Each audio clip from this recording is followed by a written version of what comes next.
Hi കൂട്ടുകാരെ, ആച്ചി വ്ളോഗ്സിലേക്ക് സ്വാഗതം. ഞാൻ ഇന്നിവിടെ കാണിക്കുന്നത് സ്ട്രോ കൊണ്ടുള്ള ഒരു ഐറ്റമാണ്. എങ്ങനെയാണെന്ന് നോക്കാം. ഇതിനു വേണ്ടി കുറച്ച് സ്ട്രോ എടുത്തിട്ടുണ്ട്. അത് ഒരു കത്രിക കൊണ്ട് നടുവിലൂടെ നെടുകെ കീറിയെടുക്കണം. കീറിയെടുത്തതിന് ശേഷം അത് നന്നായി ഒന്ന് നിവർത്തിയെടുക്കാം. നമുക്ക് ത്രികോണം പോലെ മടക്കി എടുക്കേണ്ടതാണ്.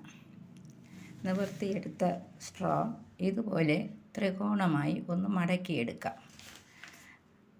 വീണ്ടും താഴോട്ട് ഒന്നുകൂടി മടക്കി വയ്ക്കാം.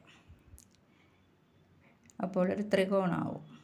ഒന്നും കൂടി ചരിച്ച് മടക്കിയതിന് ശേഷം ആ താഴേക്ക് വരുന്ന ഒയർ നമുക്ക് മുകളിലേക്ക് വെച്ച് ചുറ്റി കൊടുക്കാം. അത് ചുറ്റുമ്പോൾ ഒരു ത്രികോണത്തിൻ്റെ ഷേപ്പിൽ അത് വന്നുകൊള്ളും. എല്ലാവർക്കും ഈസിയായി ചെയ്യാൻ പറ്റുന്ന ഒരു ആർട്ടാണ്.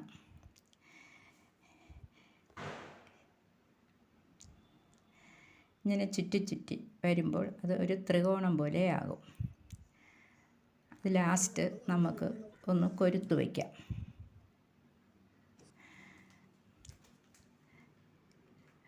കൊരുത്തു വച്ചതിന് ശേഷം അത് നല്ലതുപോലെ ഉറച്ചിരിക്കുന്നതിലേക്ക് വേണ്ടി നമുക്ക് അതിൻ്റെ അകത്തൂടെ കുറച്ച് ഫെവിക്വിക്ക് ഒഴിച്ചു കൊടുക്കാം. അങ്ങനെ എല്ലാം നമുക്ക് ഇതുപോലെ ചെയ്തെടുക്കാം. ഇതിന് ഒട്ടിക്കുന്നതിലേക്ക് വേണ്ടി ഞാൻ ഇവിടെ ഇരുന്ന ഒരു ഫ്ലവർ ബോട്ടിലാണ് എടുത്തിട്ടുള്ളത്. അതിൻ്റെ ഒരു സൈഡിൽ നമുക്ക് കുറച്ച് ഫെവിക്വിക്ക് ഒഴിച്ചതിന് ശേഷം അതിലേക്ക് നമ്മൾ ഉണ്ടാക്കി വച്ചിരിക്കുന്ന സ്ട്രോ വെച്ച് കൊടുക്കാം. നമുക്ക് ഏത് ഡിസൈൻ വേണമെങ്കിലും വയ്ക്കാം. ഞാനിപ്പോൾ ഇങ്ങനെയാണ് വെച്ച് കൊടുത്തത്. അത് ഇളകിപ്പോകാതിരിക്കാൻ കുറച്ചുകൂടി പശ ചേർത്ത് കൊടുക്കാം. എല്ലാ വശവും ഇതുപോലെ നമുക്ക് ഒട്ടിച്ചെടുക്കാം. ഒട്ടിച്ചപ്പോൾ ഇങ്ങനെയാണ്. എങ്ങനെയുണ്ട് കൂട്ടുകാരെ? നല്ലതായില്ലേ? എല്ലാവർക്കും ഈസിയായും എളുപ്പത്തിലും ചെയ്യാൻ പറ്റുന്ന ഒന്നാണ്. സ്ട്രോ വെച്ച് ഇങ്ങനെയും മനോഹരമായ ക്രാഫ്റ്റുകൾ ചെയ്യാമെന്ന് മനസ്സിലായില്ലേ?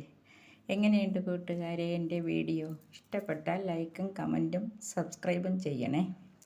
അടുത്ത ഒരു വീഡിയോയുമായി വരുന്നത് വരെ താങ്ക് യു.